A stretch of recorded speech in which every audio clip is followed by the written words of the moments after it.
Okay, kama kawaida huu ni mtaa wa Dandora Kakamega, na kama jinsi unavyotazama ndugu mtazamaji, haya ni maeneo ya hatari hapa Kakamega, na ni maeneo ambayo ukikuja wakati usiofaa utapigwa ngeta, na vile vile usipochunga maeneo haya ya hatari, ukikuja masaa ya jioni utapigwa ngeta kwa hali ya juu sana.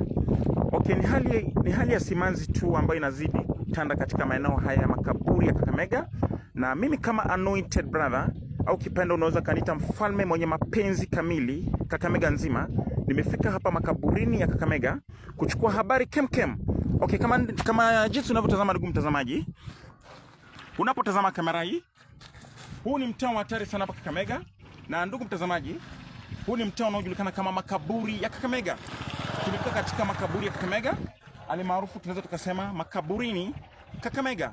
Hapa ni mahali ambapo watu wanazikwa, na vile vile pia wakina mama wanazikwa hapa, na vile vile watoto wachanga pia wanazikwa hapa, na vile vile pia wale wanaopigwa kafara usiku wa manane saa 6 wanazikwa hapa.